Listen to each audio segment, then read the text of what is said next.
Let us start with the topic today. We have 4 speakers and panelists who will introduce in due course of time.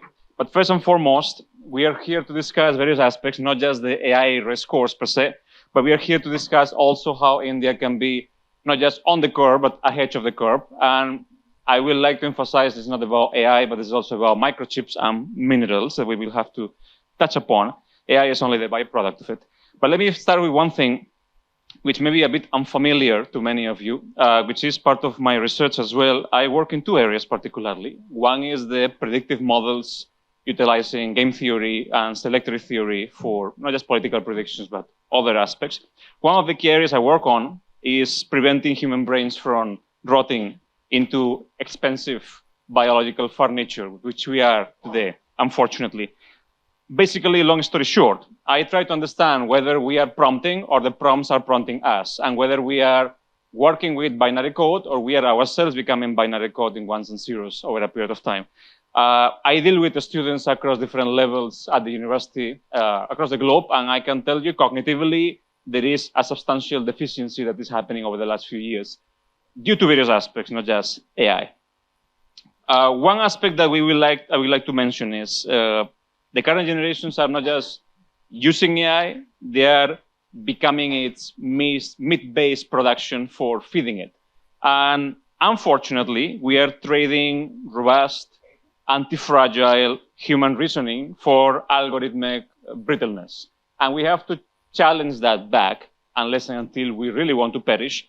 Geopolitically, we are already not doing great. On top of it, if society and the current generation and the upcoming ones become cognitively weaker, there is not much to really hope for on that regard.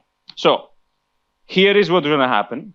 If you spend your life feeding questions to machine and accepting it is statistically acceptable or average or all right, and ultimately you become brilliant at navigating APIs and at prompting questions with answers you don't understand and with reactions and results you also don't comprehend, what we become, as I like to call it in academia, is intellectuals yet idiots, which is what we are at the moment.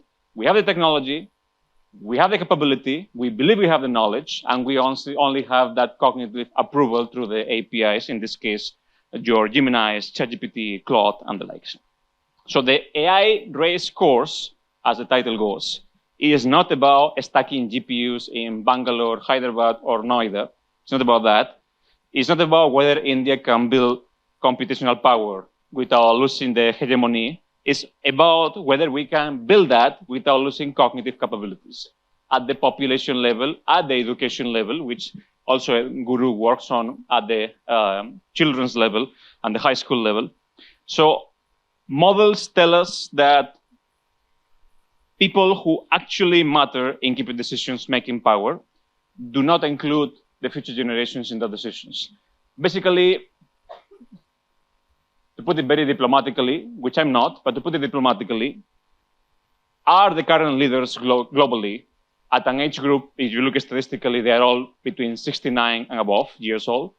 Are they able to comprehend what the new generations need, first? Secondly, are these AI tools be able to adjust to the generations and their needs and also the employment requirements, which is where India has to look at particularly. So today, I'm joined by 4 people who mercifully still think in dimensions beyond ones and zeros, hopefully.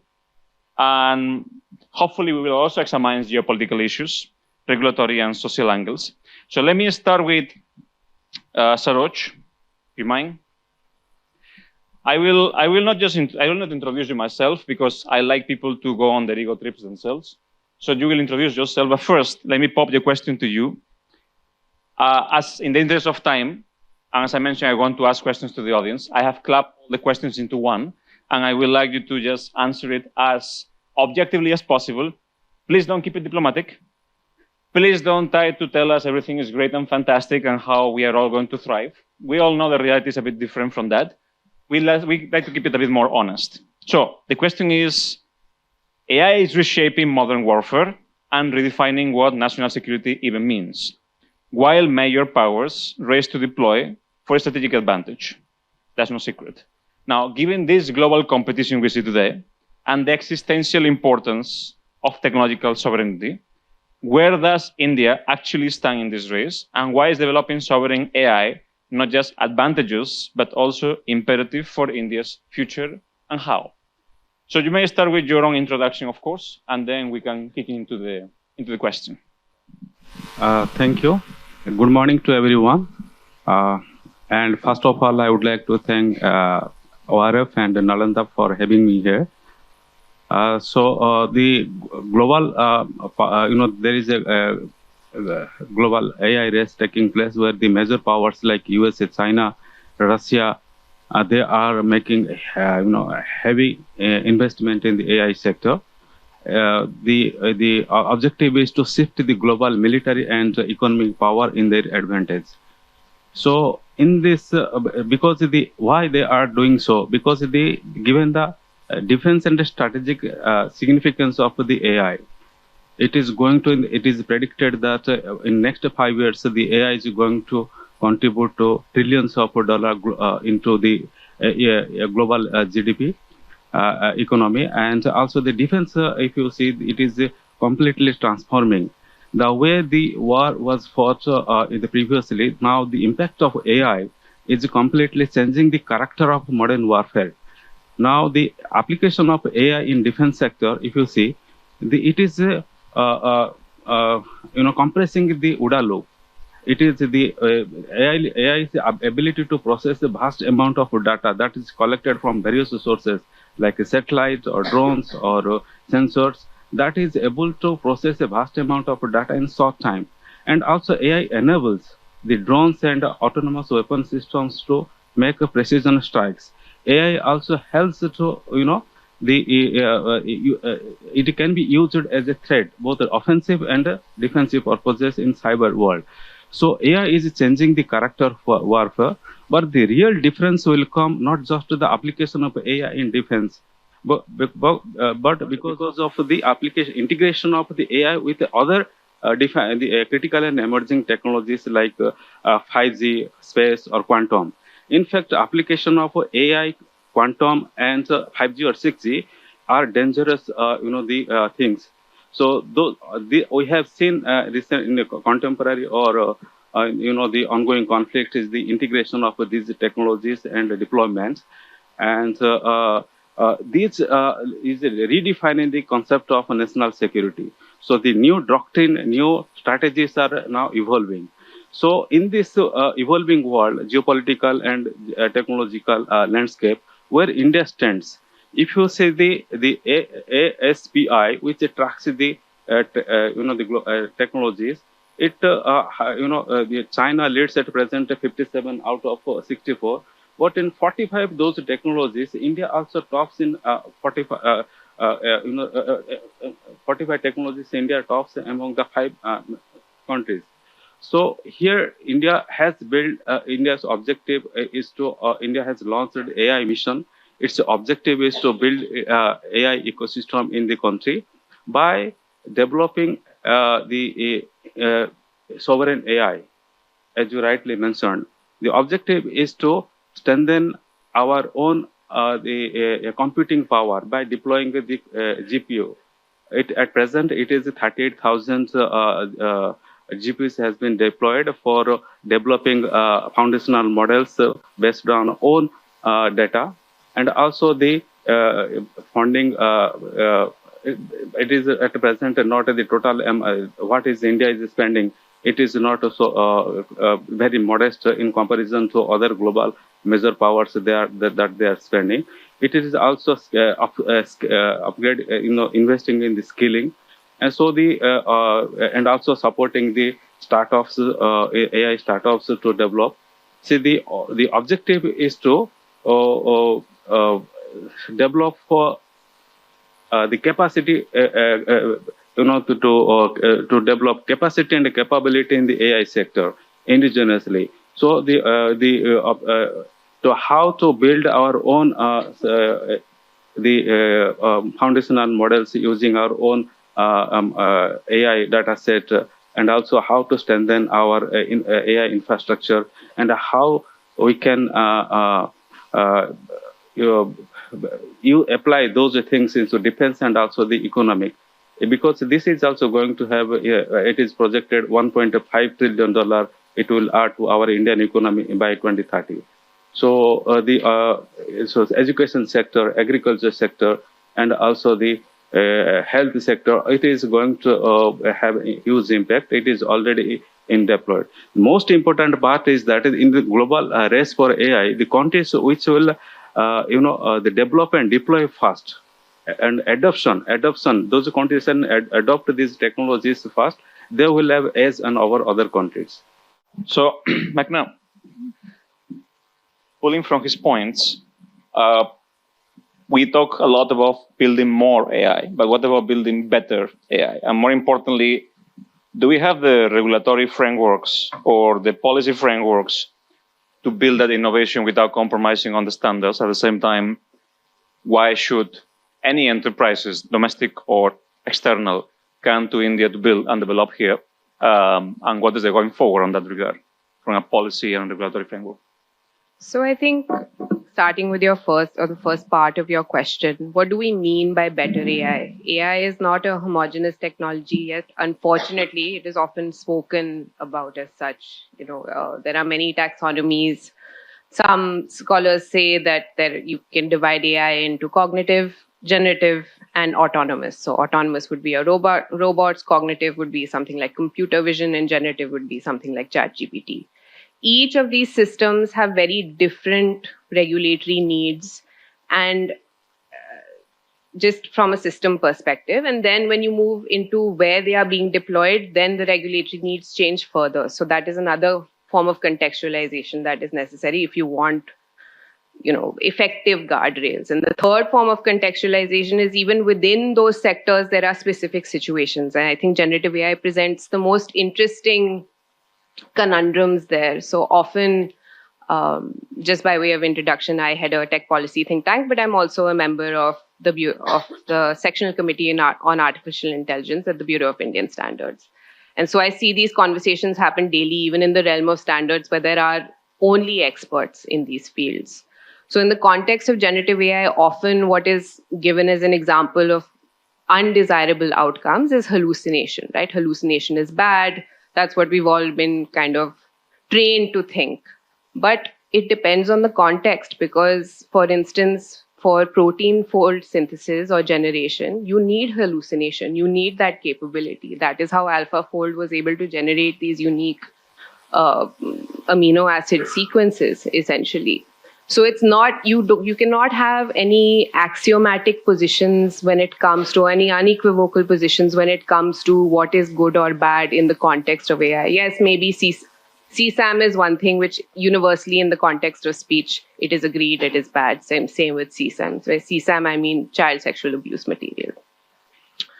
So when we're thinking about better AI, we need to think about the context. We need to think about the context of deployment. Another good example is hate speech. Now, everyone would be like, no, why should AI generate hate speech? But what if I'm an author writing a book and I'm working with ChatGPT, and to kind of quicken my work, I say, hey, give me 10 examples of hate speech. Give me 10 examples of hate speech in different countries and continents. What constitutes hate speech, let's say, in this country versus hate speech here, And that is a perfectly legitimate use, there's a perfectly legitimate use of a model or a system. And it is a context in which hate speech is generated, yet it is not violating any norm. So I think that when we're thinking about better AI systems, we need to really think about the context and move backwards. And unfortunately, because there is so much conversation about responsible AI, ethical AI, that context is completely missed. When you talk about privacy first AI, for instance, and I'll bring it now to our laws as well. When you talk about privacy first AI, again, privacy is presented as this kind of silver bullet, this panacea, this all important, all exalted principle of governance. But privacy does not always protect the victims. It can also protect predators in the larger context of privacy. And in the context of AI specifically, it can generate poor performance in models. When you have anonymized data, there's limited generalizability, for instance. So when we think about these principles, again, we have to think about the context in which they are being applied. and whether they are applicable. And unfortunately, in the EU, this has not been done. You had basically a charter of principles that was transmuted into law. And so because there is AI present across different contexts, the same principles are being applied and the same kind of regulation is being applied. So on the one hand, you have over-regulation. I'll give you an example here. A good example is credit scoring and autonomous cars, or credit scoring and vehicles. Basically, in vehicles, the regulatory principle would be safety, right? You want a vehicle to be safe. In credit scoring, you would want there to be transparency. You would want to understand how someone has given you a rating. But under the EU AI Act, because AI is present, both things have to be both safe and transparent, whereas transparency doesn't really matter much in the context of a vehicle. So there is the problem of over-regulation, and then there's also a problem of granularity that you have in the EU AI Act. Now, coming to India, we have a data protection law where basically we have taken all public data off the table for anyone to use, because we have said that publicly available data is exempt, provided that it has been made public by the person to whom it pertains, which is impossible for any company to verify, and or it has been made public in pursuance of some legal obligation. Slightly easier to verify, but still very onerous to do. So we've taken basically all publicly available data off the table, which means that any open government data set that has any kind of data that is even related to personally identifiable data is not usable, legally speaking, if you do not verify that the person to whom it pertains has made it public. So when we're thinking again about better AI, again, what does it mean when there is data scarcity? It means you compromise model accuracy. And again, if you're talking about data scarcity, it doesn't mean large volumes of data, because again, it depends on the context in which you're deploying it. So to your last question, why should companies come here and build? Was that it? Or? Why should it be developed in India is what you're saying. Well, I think that, again, it depends on the context. It definitely has benefits to engender across sectors. Whether it's, even something as, let's say, generalized as ChatGPT definitely enhances productivity for people who know how to use it. But I think that to your earlier point where you were talking about, basically a kind of abdication of our cognitive ability, and a kind of abandonment of our ability to think, and a kind of exalting of, or a kind of putting up this machine on the pedestal. I don't know. I think that is a function of the way our education system is currently geared, because people are not taught to think critically in most institutions, whether it be at school or at the undergrad level. I think Nalanda University is a probable exception there. And there are some institutions that are exceptions, but largely what I have seen in the people that have come to me, at least from law schools, is that they do not have any critical thinking ability. And when you don't have any critical thinking ability, in any case, you're going to be more reliant on something that is geared to at least put up the pretense of thought, right? To articulate, to structure. These are things that you are not taught in school. You're not taught as a part of your undergrad. You're not taught as a part of your schooling, unless you're doing IB. And so I think it comes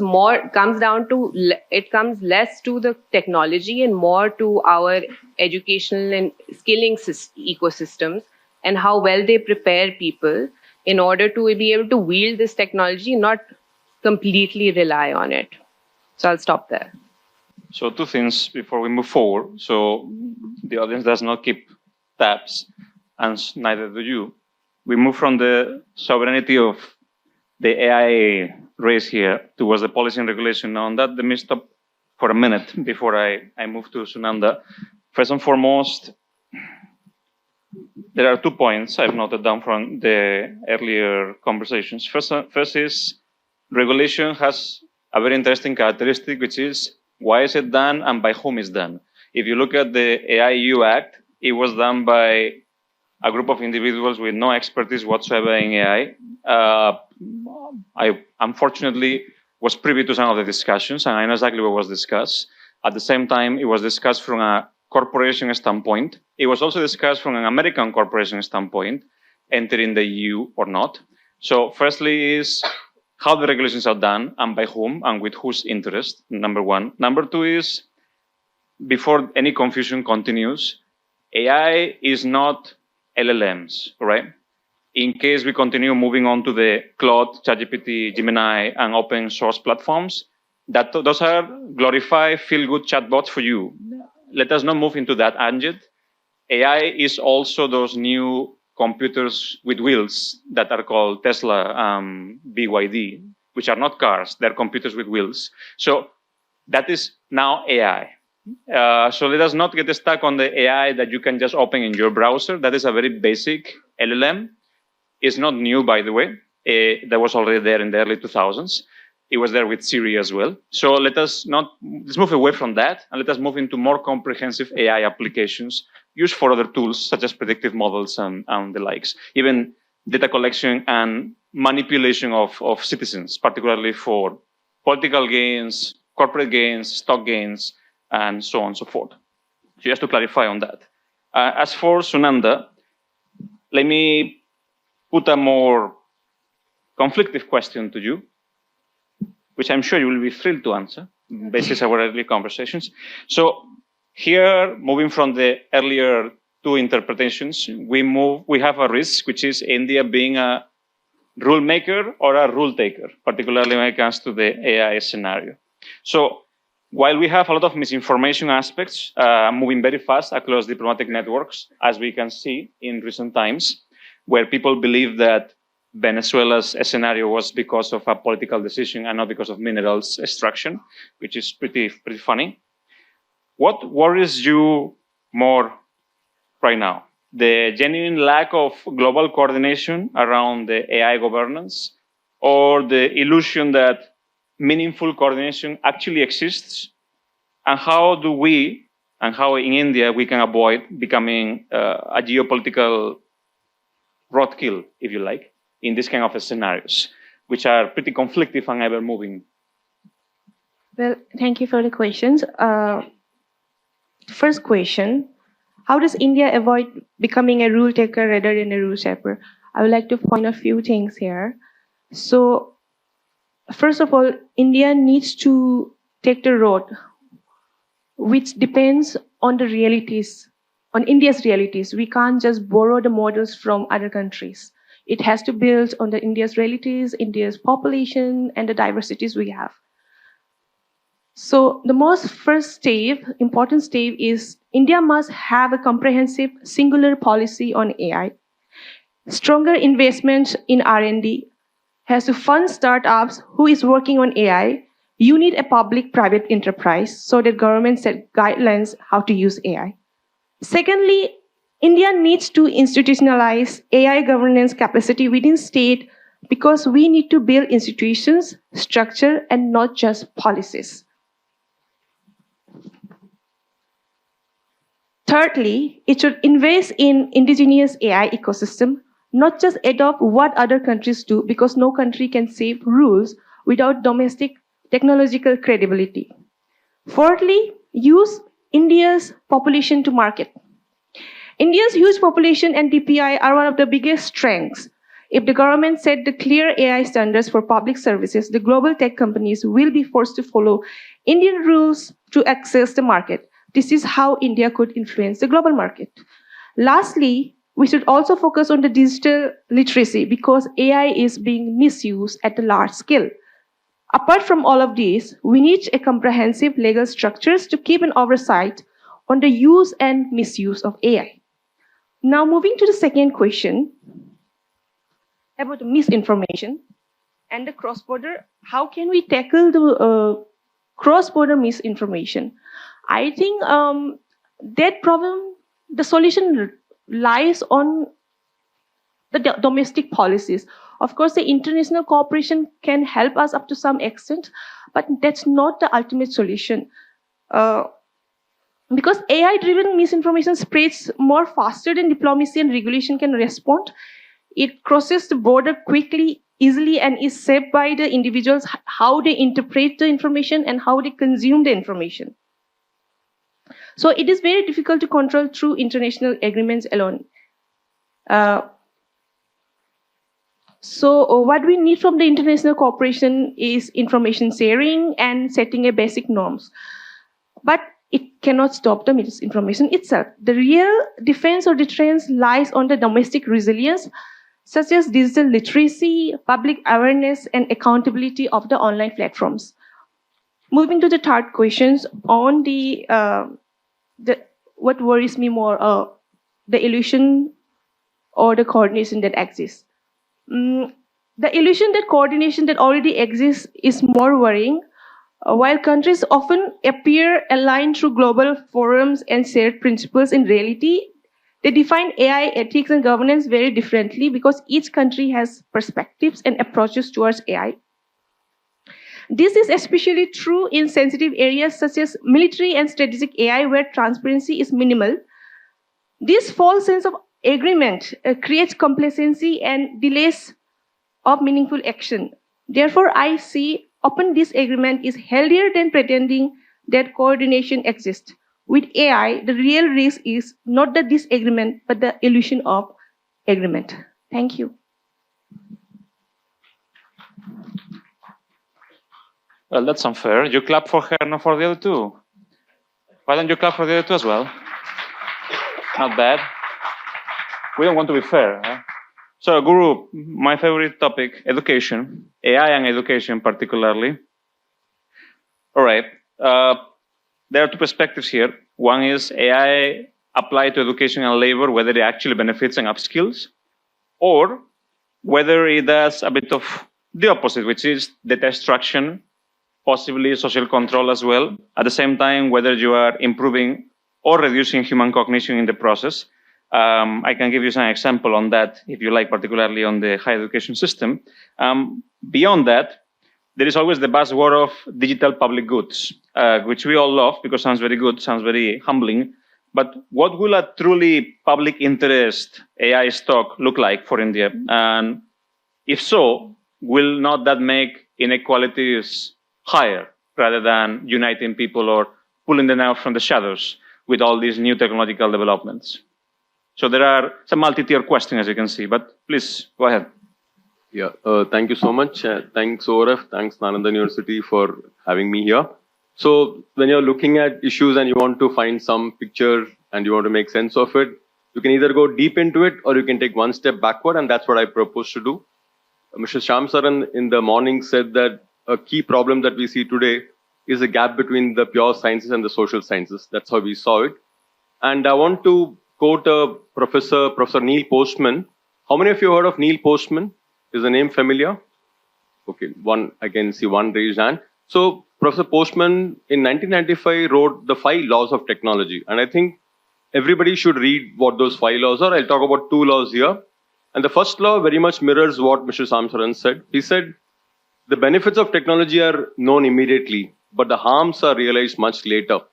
And that's because the benefits the technology gives are very visible from an economic point of view, but from a social, philosophical, ethical point of view, these harms become apparent much later. And that's what I submit is the case with AI and Gen AI. Everybody talks about the benefits and the productivity gains, but what are the problems in terms of environmental challenges that AI poses, not only in terms of data centers, the exploitation of water and electricity, the challenges in terms of employment, the implications of labor. India's got the largest pool of labor in the world. And if you want to use AI for productivity gains, what is the implication in terms of employment is something we need to see. The pedagogic implications I'll come when I talk about education. So that's the first law Postman said. The second law Postman said is very interesting. He said that every technology results in winners and losers. And he didn't stop there. He said, the winners try their best to convince the losers that they are the winners. So OpenAI, Sam Altman wants all of us to believe that ChatGPT is a benefit and a gift for all of us. I submit it's a Trojan horse. We need to look at it very, very carefully. So again, to go back to the morning session on BRICS, we see that there is an American AI world. America is a leader in that space. And then there's a second space, which is far behind, but people believe it's catching up, which is the China AI space. And India is not really in that picture. Now, do we want to be a colony of America or a colony of China is the question not only in front of us, but also in front of the EU. EU is also grappling with that question. It's trying to keep independence from the US, but it's struggling in that attempt. So I would again venture to say that we need to look at a principle-based, ethics-based kind of an approach where we are not a slave to either camp, but there are certain interesting, important spaces that India can really capture and become a global leader that it wants to be. Now, when we talk about AI, again, speakers before me said that there are different components in this AI puzzle, which is what makes it difficult. And one of the biggest items is data. And we've talked about big data. Without data, the AI that we know today wouldn't be possible. AI and enormous computing power. If you look at China and India, 20 years back, as far as digital networks and digital society and economy was concerned, there was not much gap between India and China 20, 25 years back. Today, the gap is enormous, that we don't even compare the two. And that is because China made an important decision and India didn't make that decision. And that's what I want to submit. China decided that the data of China would not leave China. What China erected the wall, the internet wall, and that made sure that what was in China remained in China. Therefore, the value of that, the value proposition of that was completely available to China. Whereas in the case of India, while we did benefit from the digital revolution, but what we got was really, I would say, the cyber coolie value. We were cyber coolies of the world, but the real value was taken away by the global north. And even today, I would say the single biggest thing India can do, should do, and India has been thinking and talking about it. So what I'm saying is not anything new, which is control over data leaving the country, because data is the raw material for AI. And so long as data free flows are allowed by India to other countries in the world, data centers are not in India, we'll find that the AI that is produced doesn't belong to us, but we are only users of it. So this is very important. So therefore, in terms of making sure that data remains with us, and in terms of making sure that the AI, Gen AI is for everybody and does everything, but that's not what we really want, because we want AI that will answer to specific needs of this subcontinent. And the Indian government has already identified the most important of them, which is local language. So local language, because AI, you need to understand AI, and language is a mechanism to understand AI. And therefore, unless you have local language models, you will not go forward. So local language models, small language models, niche use cases rather than one behemoth is, I think, the way forward for India to look at. But this requires investment in public infrastructure, which India is already looking at.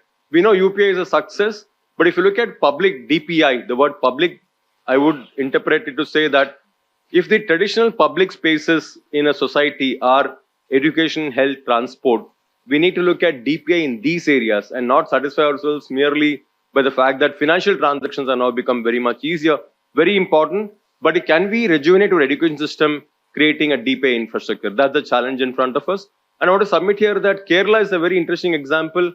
Not much study has been done about that, but Kerala has used tech in very interesting ways to build a strong public system, and that's maybe an example that India can look at, where the DPI strengthens public values, public good, and not the model that we are all familiar with, which is big tech and the power of big tech. We all know that in the inauguration of the second Trump administration, the photograph that all of us are familiar with is the president and all the big tech guys standing around him. So we need to have no doubt about the fact that when OpenAI is being offered free to every college and every university in India, and we are happily grabbing it, what that means for us. When Gemini is being made available free to every institution in India, what is the meaning for us? These are Trojan horses, and we need to be aware of that.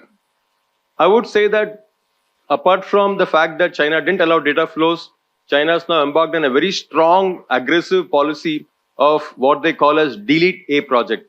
Delete A standing for America. So they're saying we don't want anything of America in our technology infrastructure in every single component. And that is going to make us independent of America in the long run, because in the current environment, we know that any dependency can be fatal, and the digital space is a very, very important and powerful space. So to come to education, we already heard about how Gen AI, by very definition, causes cognitive decline, simply because you're outsourcing your thinking to algorithms. And therefore, unthinking use of technology, unthinking use of Gen AI is going to be catastrophic for India. Already a previous speaker mentioned that in India, the education system is primarily based on rote memorization. And I'm not talking about the Nalanda, hallowed traditions we spoke about, where debate, discussion, critical thinking were the primary methods. But the Indian school system relies on rote memorization. The Indian higher education system relies on rote memorization. ChatGPT is the best answer for rote memorization because you can get the answer quickly and produce it without even worrying to read it. I'm told students submit assignments without even reading that. So therefore, the whole drastic, rapid, quick embrace that Indian education systems want to do with Gen AI, I think is going to be catastrophic for this country. And therefore, we need to look at use cases very carefully in a very considered manner. I would say use AI if it's going to help NI. What's the relationship between NI and AI? Natural intelligence and artificial intelligence.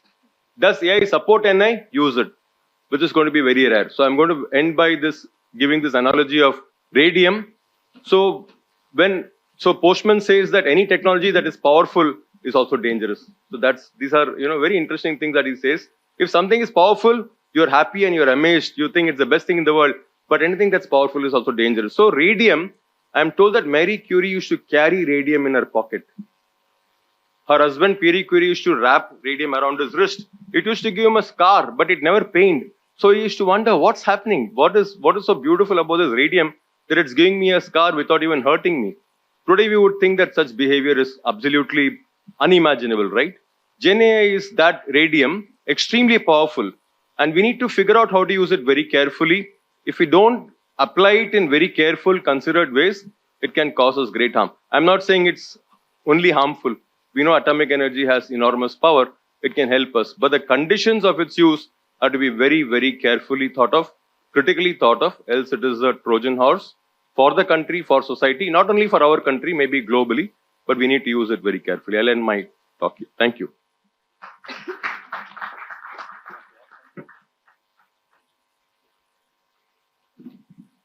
I just want to respond to a couple of comments. First, on China, while they have localized data, we also have to understand what the conditions that China has placed for its tech sector mean for both its tech sector as well as the global economy. It means almost no market access without the issues that we've seen crop up in the US, without the fact that Chinese companies have basically been banned in India. It's also a function of their national security law, which requires companies to cooperate with national intelligence authorities over there and provide them data. So it's a huge risk for any country to allow a Chinese company to operate. But let's just also understand the fact that we do not live in a world where we are completely siloed from one another. And when it comes to data availability, the biggest custodian of data in this country is the government. And it is incumbent on the state first to make that resource as available to startups as possible. So when we're talking about public data, we did a survey of 300 startups and we asked them, what do you prefer? Do you prefer public sector data or do you want private data? What do you want? So some of them, of course, want sectoral data, not necessarily big tech data, even though everyone emphasizes big tech. Most of them want public sector data. What is the problem with public sector data? It's unclean, not machine readable, not up to date, inaccurate, or CAPTCHAs have been put, so it's impossible to scrape the data. So when we're talking about data availability and we're saying, no, we must limit flows, we must look inward first, right? And we must see what are we doing with our existing resource, particularly with the public sector resource and the largest custodian of data in the country. Is all of that freely accessible, available, usable for our companies? And the answer is that it is not. It is not available. So before we start talking about restricting market access, forcing companies to localize, and all the geopolitical rifts that would emanate from something like that, I think we need to look inward first and focus on our own data policy and see how well it's being executed. I just want to end that there. Three things, because I have three questions for the audience and we have 15 minutes. First and foremost, how many of you believe that AI started when OpenAI released ChatGPT, since it became publicly available to all of you? How many of you actually believe that? Since I'm only hearing Gemini, ChatGPT, and very fancy product terminologies thrown around, you actually believe that?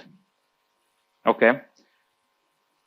I hope you realize that AI as a concept actually started in 1950s, way before as well with the Turing test, but officially it was not a computer science prototype.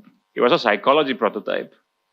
Have you not heard of classical conditioning, Pavlov's experiments, reinforcement learning, which is also a tool in machine learning, by the way, reward and punishment? Does that ring a bell? Right. So we are looking at 1950s and before that, even Second World War Turing test.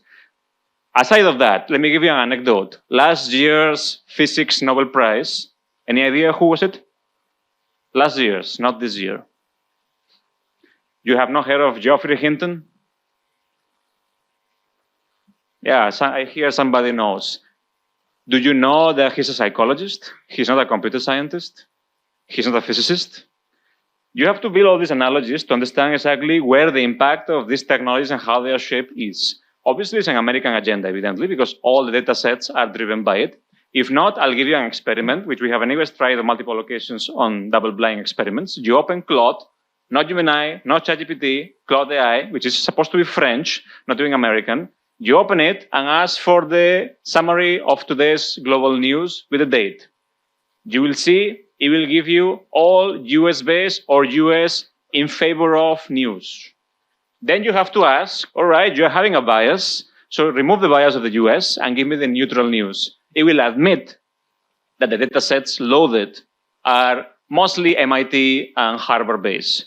That's why the bias in those tools. So while you keep on prompting, which is great for you, because anyways, you will cognitively decline further, especially the newer generations, keep in mind that you're only getting fed American news and American agenda.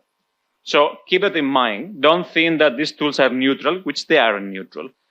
On Guru's point, particularly on the educators and the students is no secret what they're doing. They are cheating left, right, center with it. So let us not get into it. These guys are also guilty as charged for it. But the faculty are not any less. I've seen faculty in some Indian institutions, which names are not mentioned live, with, in 1 year, produce 143 research papers. One faculty. 143 research papers. The year has 365 days. That means that half the year you are publishing only. You are not eating, not taking loo breaks, not sleeping, only publishing. Obviously, 90% of those papers were retracted subsequently, but imagine to what extent it has become now, that we're becoming more even of printing machines than what we were before. As for the question to the audience and also to the panelists, which I have 3, we have 12 minutes, I think we'll be on time. The first one, and this is for any of you, I don't know if you have any extra mic, if not, I'll give you mine, no problem. Especially the ones who are in education policy, which is mostly all of you, and also you guys, since you think you're here mostly forcefully, I suppose, but since you're here, the question goes also for you. If you are supposed to be graduating, say that you are, any of you is in your 20s, 25, in your 30s, whatever degree that may be, and you are graduated in an AI-saturated market, you know employability is challenging, no secret there. What actual skill do you believe you should be having? And where do you bet that that skill will not be automated, outsourced, or replaced by a technology in the upcoming 10, 15 years? At some point, all of you want to make money, I suppose. So that's where it comes from. Also, if your answer is, because many people have answered this to me in the past, adaptability and creativity, please let me tell you that any AI system does not take sick leave and does not get merit. So adaptability is not the secret. Creativity is also not the secret. So what kind of skill sets and what kind of abilities are we going to provide these upcoming new generations, or even the existing ones, people who go into unemployment at the age of 50 and plus? Where will they get that employment? And what kind of jobs are going to originate out of this? That's what we actually should be discussing. The AI Racecourse is not about implementing more AI into the system and plugging it in, but what do we do? how do you nurture 1.4 billion people's livelihood in the long run? Since the big tech boogeyman constantly is consistently brought up, I want to say that we shouldn't look at these things in terms of a zero sum game, because it's not that. And the market has smartened up to big tech as well. So we've surveyed a bunch of companies again to understand what the market structure of AI is in this country. What is it when it comes to cloud, when it comes to data, when it comes to models? And what we've seen is that it's multi-model and multi-cloud. So companies are using multiple clouds at the same time, and they're using multiple models at the same time, because it's better for cost optimization, better for model accuracy, better for revenue. It's better for everything. So it's not that big tech is controlling everything, although this narrative is constantly pushed. It's not helpful to push that narrative, because unfortunately, the attention of policymakers then falls only on big tech. And then they come out with laws that that are extremely compliance heavy, looking to basically ensure that big tech is taken to task at big tech. And it turns out that big tech, because they are so big, are the only ones who are able to comply with those laws. All others are decimated. We've seen this in the EU with the GDPR. We're seeing it now with the reaction to the GDPR, which is the Digital Markets Act. And we're going to see it with the AUAI Act. You keep focusing on large companies and trying to regulate them, you're going to decimate the smaller ones. So I think that we should forget about big tech and think about how we can build our own capabilities rather than focusing solely on this external boogeyman. And just one more thing, I don't know what you meant by political control of technology. If you meant the state picking winners when it comes to technology, that is a recipe for absolute disaster. All research, longitudinal or otherwise, indicates so. If you meant political control of technology into what it can and cannot do, again, I do not think that people sitting in Delhi are really equipped or have the capacity to be deciding what a technology should and should not do. They are not in the trenches of industry, whatever industry it may be. They are not in, and we've seen it time and again with the way that the general lack of empathy with the way particular small businesses particularly are regulated in this country. So I don't think that it's fair, or I don't think that it's necessarily sensible to say that there should be political control of technology. I think that, I mean, you had posed a question to us earlier, whereas what are the levers that India can use for ensuring the building of better AI? I think complianceization is an absolute recipe for disaster, where you're basically telling them the ins and outs of everything they can and cannot do, because then they turn it over completely to the policymakers. They say, okay, fine, you know everything. We are not going to make any effort. We are not going to innovate to make this product better. I think there is merit in a slight informal policy lever, where there is some degree of pressure, where they are incentivized to innovate and think deeply about how to resolve the problems that their technologies present, because they are most well versed with their systems. I don't think that the solutions are going to come from bureaucrats or politicians. I'll stop. So I have a couple of points. The first is the larger question, how can India build AI edge? India needs to build its, AI infrastructure first. At present, if you see, produces 20% of global data, but it only has a 3% capacity to store that. So first, it needs to build its data centers. Second is to computing power. At present, that 30,000 been deployed. That is in order process. It takes time. It is not sufficient enough. Third is that there is a need to further develop skilling part, and there is a need to have more the AI the professors in our universities. So this is critical important to our secure our strategic sectors. At present, if you see given the changing character of warfare, there is no hiding. The ongoing conflict is how the IDF killed the Hamas leader Sinwar. The video that released last, without even those are using our security forces deployed various parts using the mobile phones. They can be tracked and hit. So there is no hiding in given the changing character of warfare. So this is critically important to build our own AI ecosystem. The second point is on regulation. If there is United Nations, if you see the ongoing conflict, it has become the biggest casualty of this ongoing geopolitical conflicts. So it should come forward with controlling the lethal autonomous weapon systems.